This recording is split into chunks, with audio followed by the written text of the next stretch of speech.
Right, here we go. Let's make predictions. Let's talk about teams that I haven't got a clue about. It's that time of year again. We're starting from fresh. We're starting from zero. Everyone's starting from zero. Anything is possible. Anything can happen. Over the past seasons, I've been doing literally every single position from 1 to 20. Now, like I said, I don't really pay attention to that many teams, if I'm being honest, right? So, I reckon I'm just do the bottom 3 are going to get relegated and maybe someone who's just going to survive. Then I'm going to do the top 8 or top 10. But obviously, not only in this video, you're just going to be sitting down, you know, on your couch, on your chair, behind your screen thingy. Yeah, you're just going to sit down and listen to me talk. No, you get involved as well. Everything I say, let me know in the comments down below. Your thoughts, your opinions, everything. This is about you more than me. Even though I'm on the screen and acting like I'm a narcissist. No. You do your opinion as well. Right, then shall we begin? I'm Natural Red, you know this. If there's a thing at the bottom of the video, you know this. Let's begin. Let's go. Alright, so I think he's going to get relegated. So basically, finish 20th, 18th, and 19th. I think last will be Luton Town. I think 19th will be Sheffield United, and 17th, I think it'll be Wolves. Sheffield United, let's talk about them first. Where are the goals going to come from? So they sold Ndai, who was really pivotal in them getting promoted last year, and they just sold him back to Marseille, back to where he started. I think he was back to these youth clubs. Where are the goals coming from? Billy Sharp. Do you want to bring him up? I don't know about him, but you need to make a centre forward. Like, who's a centre forward at Liverpool they might need? We can't really loan him one. Can someone else loan them? Possibly like a young Dominic Solanke, like for Bournemouth they did last year. Can they get someone who's tall, who's physical, like an Awoni or Solanke, someone like this who could just bully defenders and maybe not necessarily score 15, 20 goals. But if you a goal scorer, you can get 10 goals for you. 10 goals, 5 assists, it can keep you up, and they haven't got that. So they have to chip in. They've got to midfielders, wingers. They've got to chip in altogether to score goals. Or can they get someone before the transfer window shuts? Because I don't know where the goals are coming from. So that's what I think is going to finish 20th. 19th, Luton Town.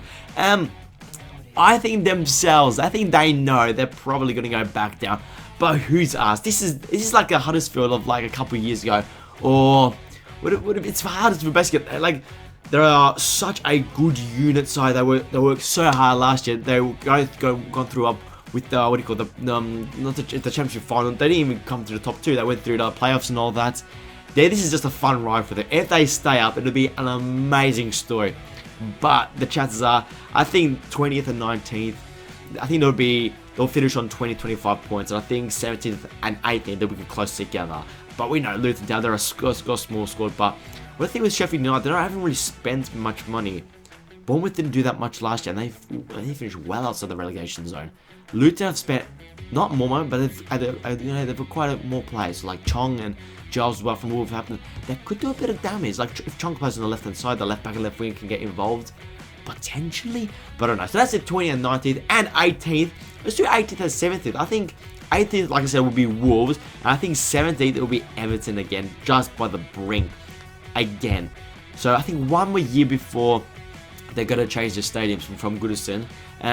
But I think Wolves, like Lopetegui is a fantastic coach. He's an amazing manager. Like top echelon, like really good, a good standard. But I think he's just going to resign, or they're going to sack him because he's just going to complain, or like he's going to, like, his standards are so high that I can't see Wolves like improving. Like last year, they were so bipolar, going like really good wins and really good performance to complete opposite. And I think they're gonna sack him. They might not sack him because he's a bad manager, but because of, you know, his demeanor, his complaints, and like we have to be better, we have to do this and so on. So I think they're gonna get someone else in. And Everton, I think they'll be close again. Again, where are the goals gonna come from?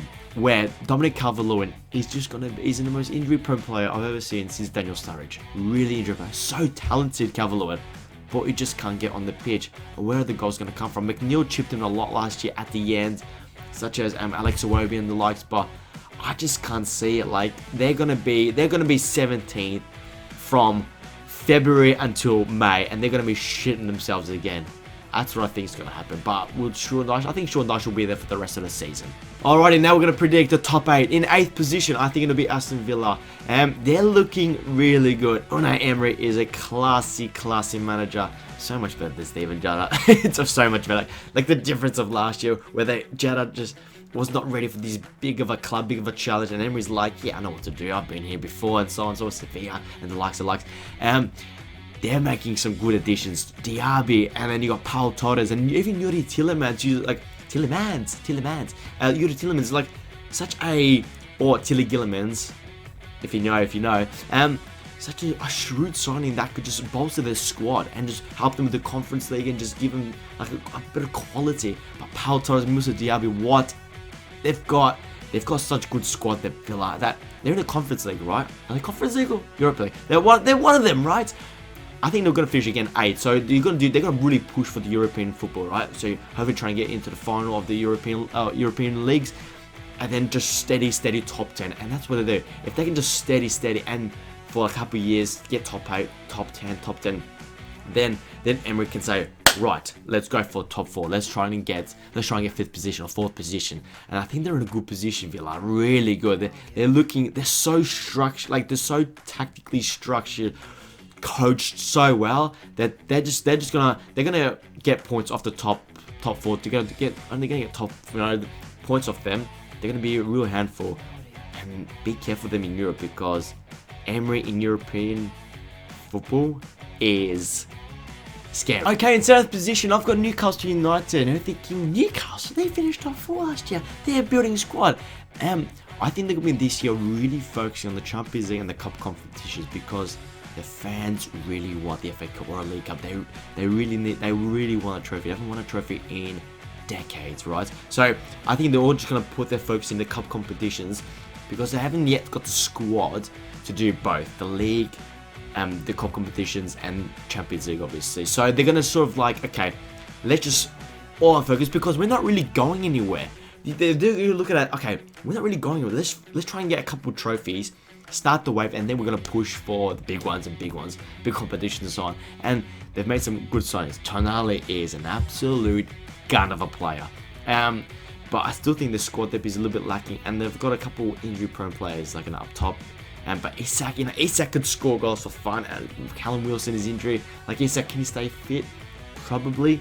But there's Bruno, like that midfield, Bruno Gimares and Tonali. Oh my word, is Almiron gonna once again improve like this? But especially the squad depth in the fans and probably the forward line, I don't think he's good enough to compete in all competitions. That's why I'm putting Newcastle in 7th position. But why would they care? If they win a cup and finish 7th, that is unbelievable.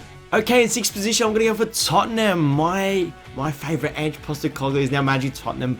Fantastic news for Australian football. Go check out my video I did on Ange Postecoglou about a month ago, I think it was, a month or 2 ago, explaining Tottenham fans, if you're watching, explaining how he conducts himself, because I've had him as a coach for my club before, and I'm thinking, let's share this lovely information about him as a coach. So go check that out. I think they'll finish in 6th position this year. It all depends on Harry Kane. So I don't know if Kane will leave. Who knows, man? Bayern got their bid rejected the other day, thinking, should I stay or should I go? What was that song called?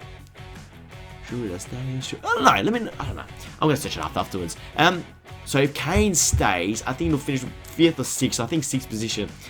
Their defense is still leaky. But Ange's gonna get, and this is first season, so Ange's basically gonna say, all right, don't worry about like the what do you call it, the defensive structure. Let's just get the ball movement, and let's get the free flowing attacking patterns of play. Let's get it. That's right. We'll concede 2, but we'll score 3. We'll create enough chances to score 4, 5, and so on. This is their first season of Ange Postecoglou. So it's basically like get the patterns of play done. Let's get the attacking philosophy done, and let's move from here.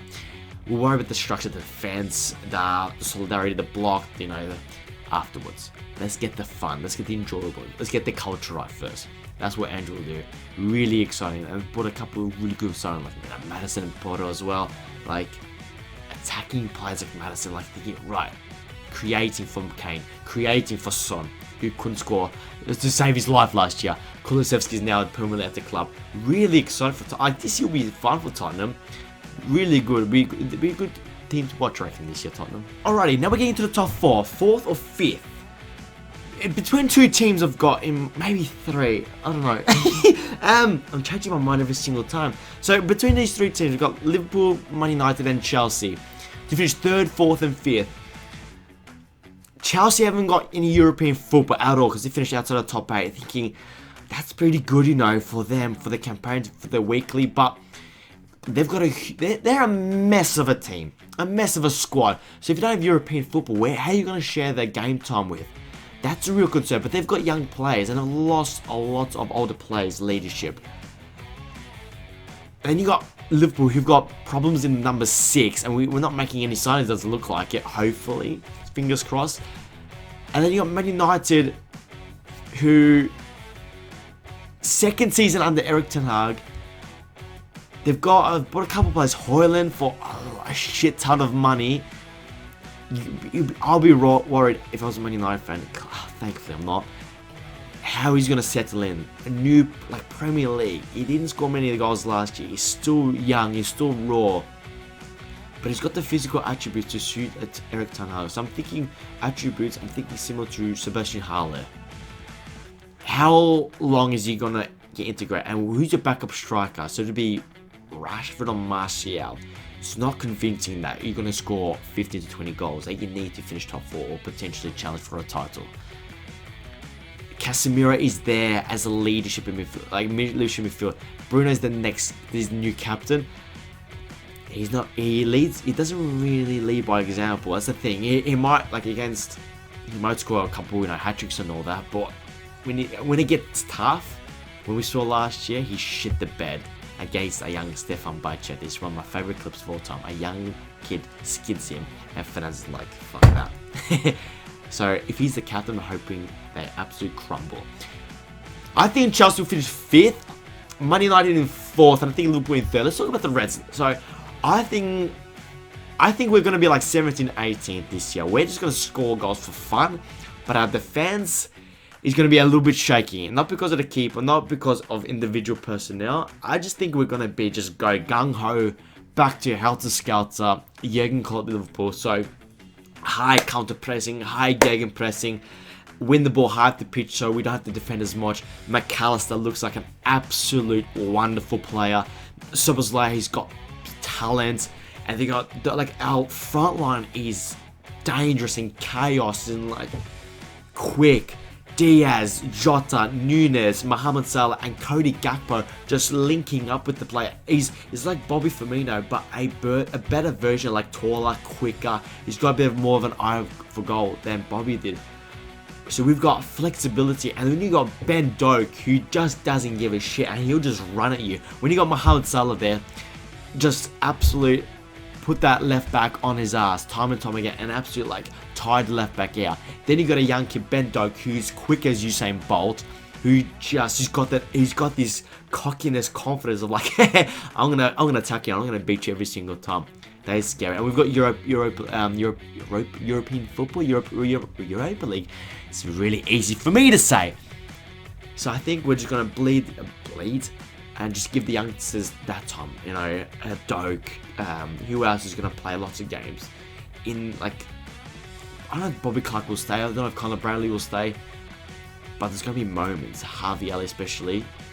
We need to sign a couple of midfielders and probably the centre back. If we sign 2 more players,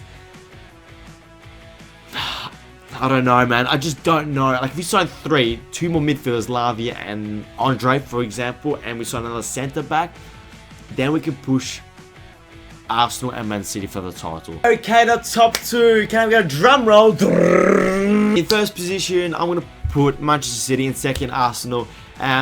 It's not obvious, but I just think, City are just well too good. And should we just talk about, stop talking about them and just focus on the rest of the league? Man City, obviously gonna finish first. Who's gonna stop them this year? Don't know who can physically, don't know who can technically. Maybe next year is where teams will start to really push them to the deep end. But I think City will finish again with 95 points. Haaland is just gonna score 50,000 goals. And that's about it. Let's move on to Arsenal. really fascinating season. What's going to be happening for Arsenal? Champions League football. It's going to be hard to manage. Now, they've bolstered the squad. Declan Rice, for that money, is stupid, but is an amazing footballer. Timber is a really good player.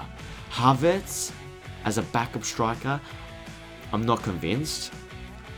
Jesus is out for surgery, so he's going to be out for months. So your main man is Havertz. Basically, what you got to say with Martinelli, Odegaard, and Saka, you guys have to help him out. You've got to help him out because Havertz is not going to score 15 goals this year. Unless they create chances like Haaland, then maybe. Havertz is going to drop in, play with Odegaard, and then you need Martinelli and Saka attacking the box out wide. Basically, and Martinelli and Saka, one of them needs to score 20 goals for us to be close to winning the league.